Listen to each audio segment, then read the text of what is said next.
Sinus, ये word आपने सुना होगा और इस बीमारी से अगर आप पीड़ित हैं तो आपको इसके बारे में पता भी होगा दोस्तों साइनस एक्चुअल में सिर्फ चेहरे की हड्डियों में हवा से भरी छोटी छोटी गुफा जैसे खोखले स्थान होते हैं।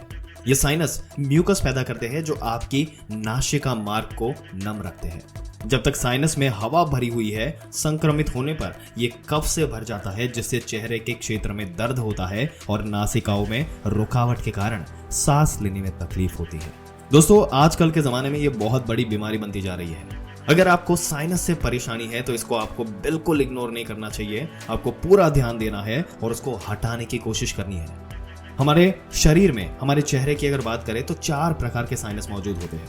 चलिए आपको बताते हैं कौन से साइनस होते हैं। पहला होता है फ्रंटल साइनस, जो नाक के अंतिम छोर पर होता है और सर पर स्थिर होता है। दूसरा है मैक्सिलरी साइनस, जो नाक के दोनों तरफ हड्डियों में होता है। तीसरा है एथमोइड साइनस, जो आंखों के पास होता है। और चौथा आंखों के पीछे स्फेनोइड साइनस। इन साइनसिस में कई रीजंस की वजह से सूजन आ सकती है, जैसे सर्दी, एलर्जी, इन्फेक्शन, वायरल संक्रमण, ये सारी चीजें। इन साइनस में इसी तरह के सूजन को मेडिकल भाषा में साइनसाइटिस कहा जाता है। सिर्फ दर्द, नाक में रुकावटों के कारण साइनसाइटिस काफी परेशानी दे सकता है। तो इसलिए दोस्तों ये जानना बहुत जरूरी है कि ये साइनसाइटिस को रोका कैसे जा सकता है, और इसलिए आज के वीडियो में आपको सारी डिटेल इसके बारे में आपको बताएंगे। दोस्तों आइए जानते हैं कि साइनसाइटिस को रोकने के लिए आप क्या कर सकते हैं और क्या नहीं। सबसे पहला है नहाने में इन गलतियों से बचें। दोस्तों पहला, ज्यादा देर तक आपको नहाना नहीं है। 5 से 7 मिनट में नहाना जो है वो आपको खत्म करना चाहिए। अपने पूरे शरीर को साफ करने के बाद अंत में अगर आप हेड साफ करना है तो फिर एंड में ही आपको सर धोना है दोस्तों। और ऐसा करने से अगर देखा जाए तो आपका सर जो है वो ज्यादा देर तक गीला नहीं रहेगा।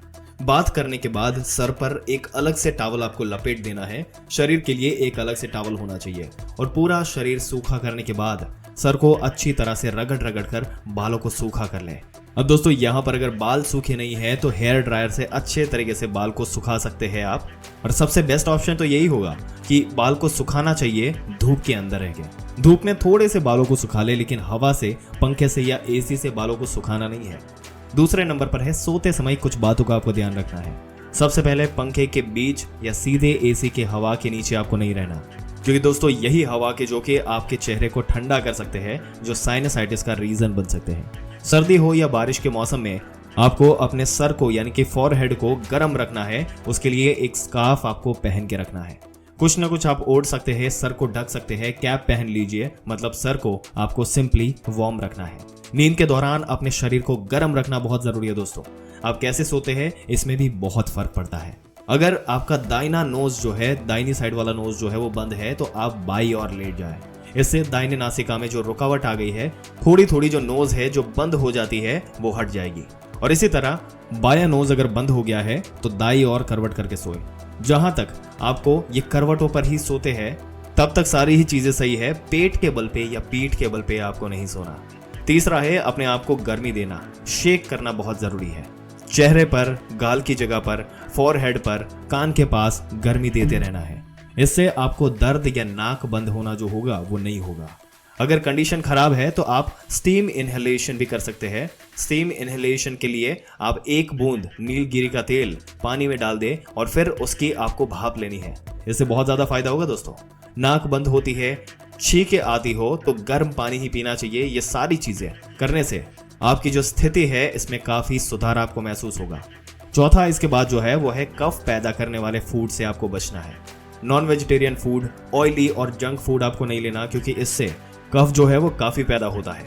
कोल्ड ड्रिंक और ठंडी चीजों से आपको बचना है। गुनगुना पानी आपको पी लेना है। रात को दही या छाछ नहीं लेना है। ऐसे ही फूड खाए जो इम्यूनिटी बढ़ाने में मदद करते हो। अपने फूड में अदरक आपको लेना है दोस्तों, काली मिर्च लेनी है, लहसुन लेना है। ये बहुत ही बढ़िया फूड होगा आपके लिए।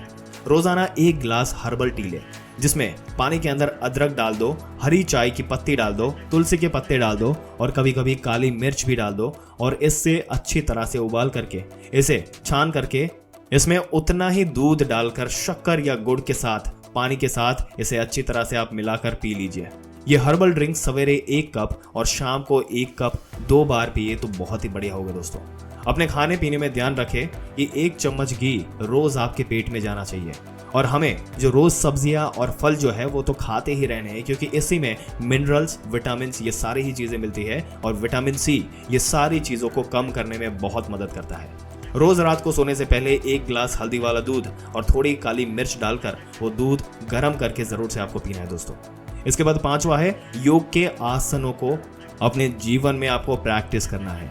योग की सारी टेक्निक्स आपके साइनस से कफ को हटाने में, साइनस को हेल्दी रखने में बहुत ही फायदेमंद है। जो साइनस आपको तकलीफ दे रहा है, दुख दे रहा है, टाइट है, भरा हुआ है, उसके आसपास आपको टैपिंग करना चाहिए, यानी कि उंगली से हथौड़े की तरह उसको ठोकना है धीरे धीरे।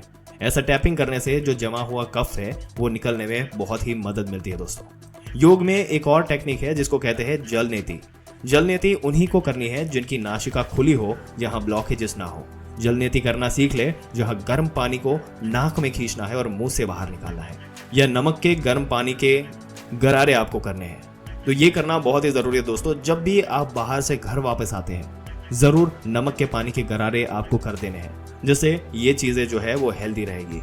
योग में एक और टेक्निक है जिसे कहते हैं कपाल रंध्र धौती। जब हम कपाल पर गाल के आसपास और नाक के आसपास मसाज करते हैं, इस पार्ट को हमेशा गर्म रखते हैं और यहाँ के कफ को हटाते हैं, तो ये नियमित रूप से करना बहुत जरूरी है। इन सभी क्रियाओं के साथ साथ आसन और प्राणायाम का अभ्यास भी नियमित रूप से आपको करना चाहिए। आपके इम्यूनिटी सिस्टम को अच्छा रखने के लिए, शरीर को स्वस्थ रखने के लिए ये सारी ही चीजें बहुत जरूरी है। कालासन, कोणासंत्री, योग मुद्रा, यस्तिक आसन, भुजंगासन और सूर्य नमस्कार जैसे आसन आपकी दिनचर्या का हिस्सा होना चाहिए दोस्तों। प्राणायाम में अनुलोम विलोम प्राणायाम बहुत ही जरूरी और बहुत फायदेमंद है। अगर इन सभी बातों को आप अमल करेंगे तो साइनसाइटिस कभी होगा ही नहीं, और अगर हो रहा है तो वो यहाँ पर बहुत कम हो जाएगा। इसके अलावा मन को तनाव रहित रखना बहुत जरूरी है, जो कि हर एक वीडियो का एक पार्ट होता है, जिसमें हम आपको मेंशन करते हैं कि जितना कम स्ट्रेस होगा उतनी कम बीमारियां होगी। तनावपूर्ण मन सब चीजों को पकड़ के रखता है, हमारा कफ भी वो पकड़ के जमा के रखता है दोस्तों। इसलिए बहुत जरूरी है कि जरा हंसे, हंसाए, खिलखिला के हंसे, यहाँ से सारी कंडीशन हट जाएगी और साइनसेस बिल्कुल हेल्दी हो जाएंगे। हमारे ब्रीदिंग की प्रक्रिया को हेल्दी रखने के लिए बहुत जरूरी है कि हम पॉजिटिव सोचें और पॉजिटिविटी के साथ फिजिकल एक्टिविटी में भी इन्वॉल्व रहे। हमें हमेशा कुछ ना कुछ काम करते ही रहना चाहिए, सक्रिय रहे, खाली यूं ही बैठे ना रहे। बैठे बैठे सोचते रहना ये भी गलत होगा। शरीर की हलन चलन बहुत ही बढ़ाने की जरूरत है, और कभी जब हम स्वस्थ हो तो थोड़ा सा फास्ट चले, थोड़ा ज्यादा हम दौड़ सकते हैं, जिससे आपके हार्ट हेल्थ यानी कि आपके हृदय के लिए भी ये बहुत ही बढ़िया साइन माना जाता है। तो दोस्तों आपके क्या विचार है? क्या साइनस को लेकर आपको कोई सीरियस कंडीशन है या कोई ऐसे चैलेंजेस आप फेस करते हो जो आप हमारे साथ शेयर करना चाहेंगे? आपको उसके लिए भी हम गाइडेंस प्रोवाइड कर सकते हैं। जस्ट कमेंट में आप हमें वो डिटेल्स बता सकते हैं। और दोस्तों आपके क्या विचार हैं इस वीडियो के बारे में? अगर आपको इसमें वैल्यू मिली तो अपने दोस्तों और रिश्तेदारों के साथ जरूर शेयर कर दीजिए और इस वीडियो को लाइक जरूर से कर दीजिएगा। आपका सपोर्ट हमारे लिए बहुत ही महत्वपूर्ण है। और ऐसी ही जानकारी पाते रहने के लिए हमारी चैनल को सब्सक्राइब करके बेल आइकन जरूर से दबा दीजिएगा। मिलते हैं अगले दिलचस्प वीडियो में, तब तक के लिए इस वीडियो में अंत तक बने रहने के लिए आपका दिल से धन्यवाद।